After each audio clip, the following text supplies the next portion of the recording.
طيب بما انكم شايفيني حاليا معناها الحفله نجحت وموضوع اتفاجأت، وحابب اقول لكم كل سنه وانتم طيبين لمتجر دار ارام. لكل الناس اللي ما بتعرفني وما جات شرفتنا قبل كده في المتجر، انا محمد ولد ماما زوبه وشريكه في المتجر كمان. فعايز اسوقكم معي خطوه بخطوه عشان نجهز للحفله، وان شاء الله تعجب ماما زوبه. غالبا بنهايه الفيديو ده حنطلع انا وهي وحنتكلم عن الحاجات اللي حنعملها السنه الجايه وبس. يلا. طيب بداية مشينا جبنا البلالين والمفرقعات وكمان ورود عشان نديها لماما زوبة، ورجعنا البيت بدينا نجهز بالبلالين والحفلة بصورة عامة المكسرات وكده. هنا كان خلصنا وبدينا نرتب الترابيزة نفسها عشان نطفي الشمعة، وكانت حاجة بسيطة بس للعائلة الصغيرة واستمتعنا بيها. ومفترض نشوف ماما زوبة وهي داخلة حاليا.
طيب حنطفي الشمعة وبقطع. اوكي، فكل سنة وانت طيبة.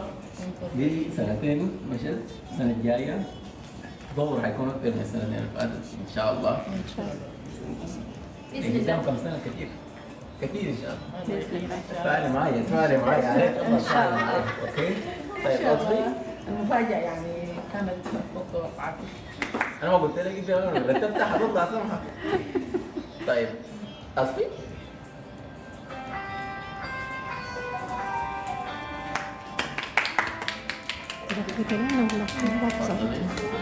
كده تغرد.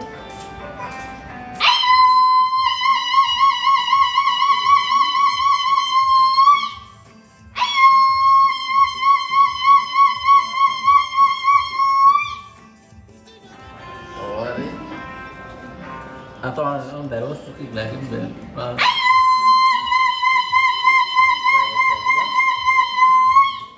طيب يا ماما زوبة، انا متعود اقول لك حجوج، الفيديو ده حيكون بدأ شوية. كل سنة والمتجر طيب، ان شاء الله بعد 10 سنة حيكون يعني تحول كبير، صح؟ إن شاء الله. قبل سنتين فتحنا المتجر، هل كنت متوقعه انه في سنتين يصل الحاجة دي، او حتى يعني اللي قدام انه يوصل ونصل الحتة اللي احنا فيها حاليا؟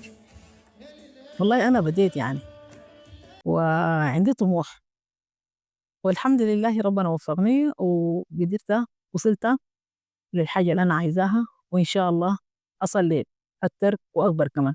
طيب في 5 سنة او بعد 5 سنة ناوي تحقق شنو، او مفكر ان المتجر حيكون حقق شنو؟ أنا من طموحاتي يعني إني أوصل ثقافتنا ومنتجاتنا يعني ما للسودانيين بس، لجنسيات أخرى، والمتجر يكبر ويبقى شركة عالمية. دي انا حاول احققها لك، انه يبقى شركة عالمية. انا حاحققها لك كمان مزوبة ودار ارام. السنة الجاية اللي هي سنتنا الثالثة عاوزة تحقق شنو كخطوات للمتجر انه يتحسن، او في حاجة معينة في راسك عاوزة تعمليها؟ يعني دايرة المتجر فعلا يكبر وأقدر أصل لأكبر آه، كمية من الناس، والتسويق دي كل السرخي. لا دي ونسك دي وينك. طيب بما انه موضوع ماذا تقول، آه في السنة دي ان شاء الله هنقوم نفتح اول فرعين للمتجر هنا في السعودية. حاليا احنا قاعدين نسعى للخطوات حقت انه نعمل الافتتاح. فيا ماما زوبة وريم، مش هو دي العائلة الكبيرة؟ طيب وريم. إن شاء الله لحد نهاية السنة حنفتتح فرع الرياض، لأنه السعودية ال العملا رقم 2 بعد الإمارات طبعًا. العملا في الإمارات رقم 1، السعودية العملا رقم 2. نفتح إن شاء الله فرع الرياض على نهاية السنة دي بإذن الله، عشان نقدر نوفر ليهم منتجات داخل. كمعلومة، بما انه احنا قاعدين نعيد السؤال ده للمرة الثانية، طيب 50% من البزنسات اللي بتفتح حول العالم كله بتقفل من أول سنة ليها. حاليا احنا تمينا سنتين داخلين على الثالثة، نتطور كل يوم، ريفينيو قاعد يزيد. فرأيك شنو في الحاجة دي؟ إنه احنا مرقنا من المرحلة حقت الخطر، ولكن كل يوم جديد بيكون للبزنس، بيكون انت عندك فرصة حقت انك تقفل البزنس. رأيك شنو في الحاجة دي؟ مقومات النجاح للمشروع في عقبات بتلاقيك، أنت لازم تتفاداها. يعني احنا صممنا الموقع الويب سايت عشان المبيعات والتسويق. السوشيال ميديا ساعدتنا في اننا ننتشر. الشحن الخارجي، التعاقدات مع الشركات. الشحن الداخلي تتعاقدي مع شركة بتاع توصيل مضمونة. يعني رضا العملاء كان أكبر اهتماماتنا عشان نقدر نصل للي احنا وصلنا له. يعني انت حاليا مواصلة بانه ما بتعتبري العملاء حقينك كعملاء، لازم تونس معاهم، تعتبريهم كأنهم بناتك زي ما قاعد تقولي، صح؟ نعم. فدي حاجة اللي عامل لك البيزنس انه ما يقفل ابدا. قدرت أكون مجتمع يعني كبير، إن العملاء البناتي بختبرهم يعني حبيباتي وصديقاتي، وبيحكوا لي وبيتونسوا معاي. قدرت أسوق عبرهم، ودي يعني خاصية بيني وبينهم، في انجذاب. وفي عملاء من جنسيات مختلفة بيتعاملوا مع المتجر. في معلومة انا حابب اضيفها لكل ناس البيزنس اللي بتحضر في الفيديو ده. في قاعدة اسمها 20-80. ممكن اللي هو احنا في الباك اند حق البيزنس نكون عارفينها. انت شوية ونقطة القوة بتاعتك انه مع العملاء انت مغزوبة بشخصيتك، وكفاية جدا انها تقوم البيزنس.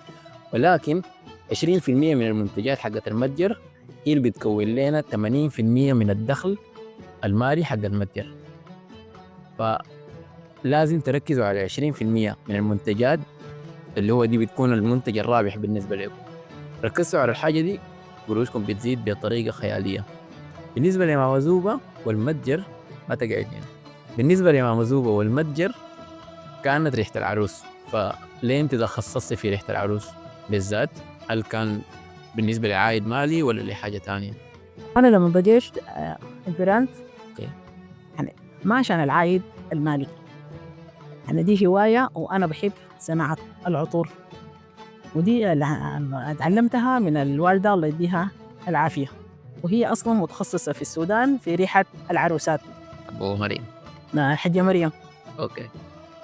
أنا تخصصت في ريحة العروس، لأنه يعني ريحة العروس دي حاجة مميزة وحاجة خاصة، وليها تقاليدنا وتراثنا السوداني. ويعني حبيت أعملها يعني بحب، وأوري بنات جيل الهسة كيف إحنا يعني ريحتنا دي يعني سمحة ومعتقة. أضفت عليها عطور تاني، قبيل الباكجين يعني متكامل وبصورة يعني عصرية حديثة. أنت يعني محمد من سبب نجاح المتجر، وأنت الشريك الخفي لماما زوبة والأولاد. ما كان يعني ماما زوبة وصلت اللي هي فيه ولا كان نجحت النجاح ده. طبعا محمد هو طبيب، لكن برضو من هواياته التصوير والموسيقى والمونتاج، وهو الداعم الأساسي لماما زوبة في إنها وصلت بمتجرة وصلتيه حسن. يعني ماما زوبة وصلت لنجاح ده بالدعم الأسري، وبشكرهم زوجي وأولادي وأخواتي اللي وقفوا من خلفي لحد ما أنا وصلت للمرحلة دي. شاكرة وممتنة لكل اللي وقفوا مع ماما زوبة. طيب أنا صراحة خلصت الأسئلة بتاعتي، فهل أنت عندك سؤال لي ممكن أنا أجاوب عليه؟ أنت راضي عن المتجر بالصورة اللي وصل لها حاليا؟ هو أهم حاجة، شوف أهم حاجة إنه أكون راضي عشان تقدر تحقق زيادة، لأنه إذا أنت ما راضي من الحاجة اللي أنت بتعمل فيها ما حتعمل زيادة. ليه؟ لأنه حتكون بس زعلان أو حتكون بحاجة بشكل ده. فأنا راضي باللي وصلنا له حاليا، ولكن أنا شايف إنه كان ممكن نحقق أحسن من كده، وحنحقق أحسن من كده أكيد. الحاجة اللي أنا عاوز أوصل لها هو كبراند سوداني، أنا عاوز أوصله لمرحلة بتاعت إنه أنافس الحاجات العالمية. إن شاء الله. الموضوع صعب، وأكيد صعب، لأنه أنا ما شايف براند واصل للحاجة دي كبراند سوداني قبل كده. ما عاوز أكون الأول، أنا بتمنى إنه كل البراندات التانية تصل حتى لو قبلي، لكن أنا كمحمد بوعدك إنت يا موزوبة يا حقوق إنه حنوصل هناك لازم إن أنا بالإصرار والعزيمة بنصل إن شاء الله. شاء الله. طيب في أسئلة اللي هو جاتك على الانستغرام حسألك ليها وجاوب عليها. طيب حاضر. أول حاجة هم أغلب الأسك كان إنه الناس بتدعي لك وبتقول لك مبروك وكل سنة وأنت طيبة وكده. الله يبارك فيهم ومشكورين. في واحدة رؤية قد تيجي أنا ما أعرف أحل ريحة المسك والصندل والمحلب الثلاثة بشنو. مع الصندلية ما زبط معي. تقول لها شنو؟ ريحة المسك بحلها بالعصفورتين أو رومانسي وبلا صندلية. هي دايما المكونات لازم تكون متجانسة مع بعض على قدر كمية المسك انت بتخطي العطر عشان تظبط معاكي الريحة.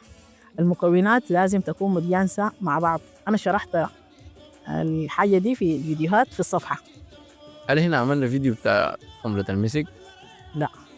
طيب حنعمل ليك في اليوتيوب. لكن في صندة وفي الضفرة بتلقاها في الصفحة. أوكي. فيا رؤية شوفي الفيديو حق الصندل والمحلب، أو تواصلي مع ممزوبة أو تواصلي على الواتساب حيوصلوك بماما زوبة إن شاء الله. في واحدة قد إيه خالته السحب 200 اسمها لين. أنا أسحب هسه على الجوائز للعملاء المميزين بعد دقيقتين كده إن شاء بعد الله. دقيقتين إن شاء الله. طيب أجيس إنه دي الباقي كله كل سنة وأنت طيبة، فعاوزة تقول لهم حاجة؟ بشكر كل العملاء وكل أولادي وبناتي في عائلة دار أرام الكبيرة. بيكونوا معاكم وصلت لأكبر نجاح. أيوة. طيب في حاجة أنت كان قلتيها لي إنه عاوزة تقولي أسماء أو تذكري مواقفك مع أفضل 5 عملاء عندك، فهم منو وليه أصلا يعني اخترت ال5 ديل بالذات؟ ديال الفايزين معانا في السحب يعني 5 عملاء مميزين من فتحنا المتجر، يعني حبيبات ومغربات لماما زوبة وطلباتهم باستمرار، وفي كل التعاون والود بيناتنا. ووصلوا منتجات ماما زوبة ما لهم بس لعائلتهم لزملائهم في الشغل للمجتمع حولهم ديال الخارج الدولة. العملاء ديل هم 5، فواحد واحد واحد منهم. أول واحدة منو؟ أول واحدة هي دي منى، أول عميلة للمتجر. أنا عاوز أحكي القصة حقت منى. منى كانت أول عميلة لنا زي ما مهزوبة قالت، لكن أول عميلة 200. إحنا أول فيديو تيك توك عملناه وما توقعنا إنه هيجيب مبيعات. المنتجات كانت جاهزة بكمية معقولة، وماما سافرت، فإحنا قاعدين في البيت تاني يوم فجأة جاء طلب على الواتساب: أهلين خالته أنا عاوز أطلب كده وكده وكده وكده. البوكيت ده انت اصلا ما كنت طلعتي قريب في الصفحه، فارتبكت وما عرفت اعبي شنو ولا في اي عبوات، واهم حاجه ما عرفت اوصلها كيف. فسالتها قلت لها طيب تمام الطلبيه حتكون بسعر كده، حتكون كاش وحنوصلها لك رسلت اللوكيشن. الحمد لله انه كان قريبة، كانت في دبي، فاتصلت على ماما ورتني الحاجات أعبي من وين أعبي كده، والطلبية مشت. وما شاء الله يعني صراحة المونة لحد الآن أنا بعرفها، ماما بتعرفها، مشينا ليهم البيت. وأكثر عميلة مفضلة لي بالنسبة لي أنا ذاتي، ما بالنسبة لي ماما زوبة بس. يعني أنا بعتبر يعني بناتي يعني العزيزات الحبيبات علي. أوكي طيب العميلة الثانية منو؟ انت العميلة الثانية دي ملكة العروض، أي عرض بيطلع في المتجر هي أول من يبادر بشراؤه. شيماء العين. شيماء دي مسجلة شيماء العين ولا مسجلة؟ أوكي طيب كده عرفنا العميلة الثانية. العميلة الثالثة؟ العميلة الثالثة رماز أبو ظبي. بالمناسبة رماز ما سودانية لكن زوجها سوداني، حبت المنتجات السودانية عبر ماما زوبة، كويس جدا. وجابت كل زميلاتها شغل يعني كانت بتسوق يعني معجبة بالحاجات السودانية باعتبار أنها زوجها سوداني، وهي حبت الحاجات لما طلبت مني أول بكيك وتعرفت على الحاجات السودانية وحبتها جدا، فجابت لي الجنسيات الثانية وتعاملها كان راقي جدا. يعني من برضو بناتي الحبيبات عندي. العميلة الثالثة؟ أربعة. هم 4 عميلات؟ لا 5. طيب هنا عملنا 3. 3. أوكي 3. فالعميلة الرابعة من هي؟ نون في أمريكا ولاية أريزونا. اوكي كده الناس هتوصل البيت. العميلة الخامسة منى أوروبا في النرويج. اوكي يعني دي 5 عملاء. دي ال5 عملاء مميزين بطلبياتهم باستمرار للمتجر. اوكي ديل حيطلع عليهم اللي هو الباكج حق السنة الثالثة، وحيكون بالنسبة لهم هم بس، يعني ما حننزله في الويب سايت، ما حيكون للبيع. اوكي بالنسبة ل5 العملاء اللي هو مفترض الهدية تطلع لهم بسبب دعم موضوع جورجينا. اوكي هو جاب لهم فلورز كثيرة، عمل لنا ضجة، ولكن ففي ناس قالت عاوزة هدايا كثيرة في الواتساب في تيك توك، هنطلع 5 هدايا صح؟ ايوه. بالوقت اللي الفيديو ده حينزل فيه مفترض انه يكون، لانه التسجيل كان بالايميل، ففي 5 ايميلات حتطلع ل5 فائزين. فلما تشوفوا الفيديو ده حينزل في تيك توك وحينزل في يوتيوب، حينزل في كل الحتات. راجعوا ايميلاتكم وتواصلوا معي على الواتس بالرسالة اجاتكم. اوكي تمام كده قال. بالنسبة لجروبي أرام نايرات ومجيهات مسابقتكم داخل الجروب خاصة بالجروب فقط.